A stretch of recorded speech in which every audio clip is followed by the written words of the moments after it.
Okay, so today I'm taking my two boys out hunting. I got Garth right here, who's 5, and Steven back here, who's 3. This will be Steven's first time in the deer blind. He was out in the blind turkey hunting this spring, watched Mom shoot a turkey. So we're gonna see if Papa can get a deer now. I thought it'd be a good opportunity just to make a video, go over some tips and tools to help you when you get kids out in the field as well. The two main things I want to focus on when I'm getting them out here is 1, have realistic expectations, and 2, it's extremely important to make sure that it's playful and fun. So once we get out there and get settled, we'll kind of go through some things that I use to make sure we're hitting those points, and hopefully they'll work for you too. That's the one that died. So Garth, what are you doing? Breaking a mock scrape. So we hung this right here. It's a fun way to get the kids involved. Steve, what do you want to say? This is the poopy butt. Oh, jeez, you're being I'm silly not a poopy again. butt. And don't listen to it. Okay. Okay, so it can be extremely rewarding getting kids out, but it can also be very frustrating. And the best possible way to have the best experience is to be playful and have fun.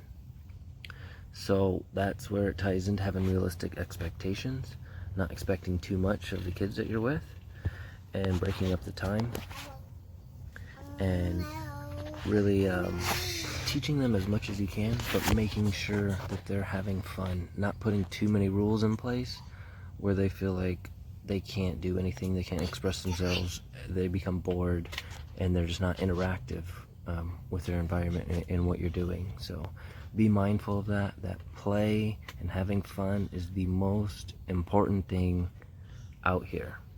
And I'm gonna show you some ways that we're gonna implement that playful fun while we're out here in the blind.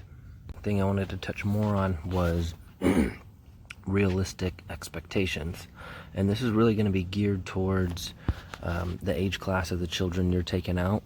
For me, having a 3-year-old and a 5-year-old together, I know a few things about that. They're not going to be able to sit for a long time. They're not going to be able to handle the cold real well. They're not going to be as quiet as you would hope or like them to be while hunting. So I've kind of done things to take that in consideration. So I've brought in things for them to do.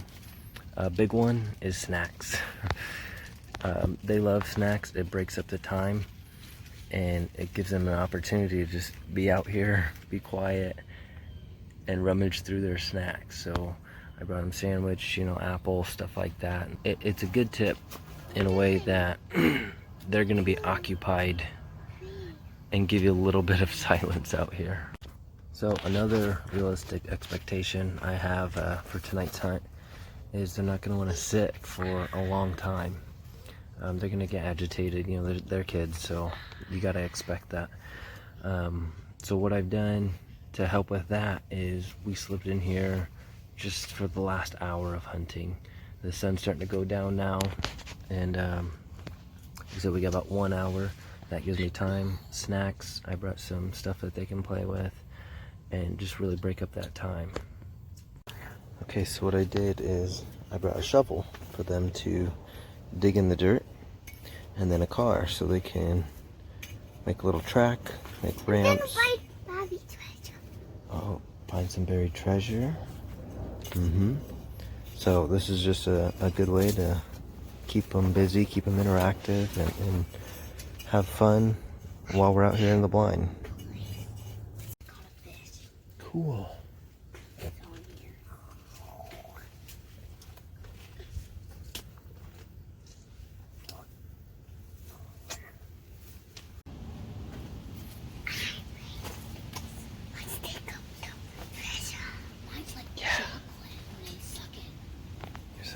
Yeah.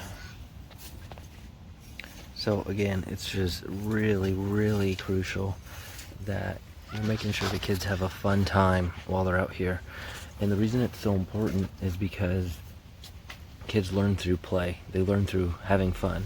And you want them to have a connection with hunting That's fun. It's learning, it's playful, it's fun, it's something they're gonna want to do again.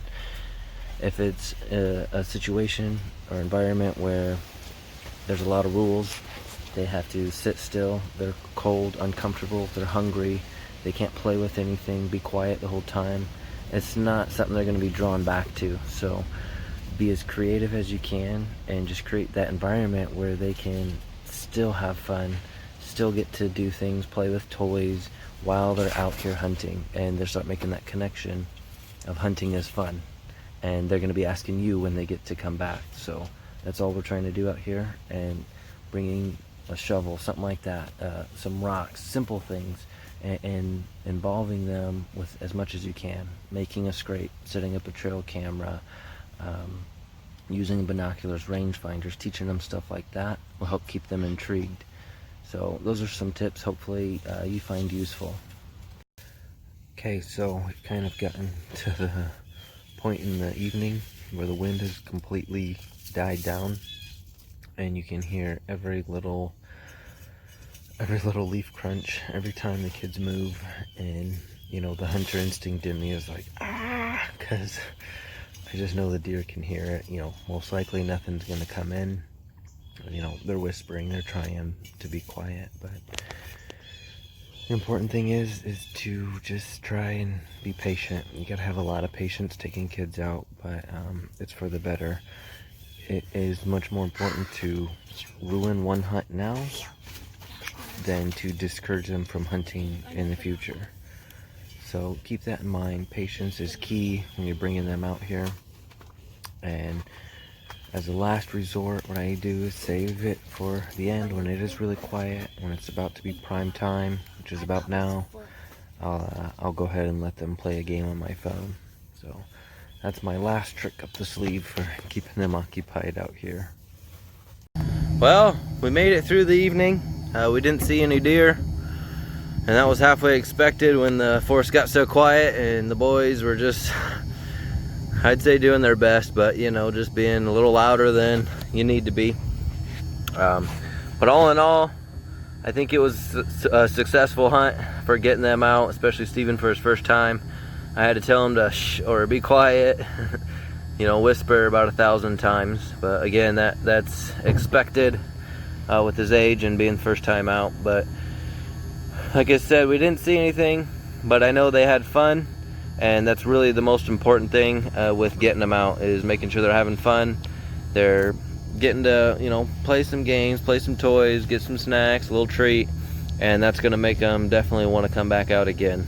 So hopefully you can use some of these tips and tools, things going into it, just be aware of, so you're not so frustrated, and everyone can have the best experience possible out there. And hopefully, if you do it right, they're going to be your hunting buddy for a long time, and that's all we can hope for. Thank you for coming along on this journey with us, and I hope I could give you something of value. If I did, please let me know in the comments below. Thank you.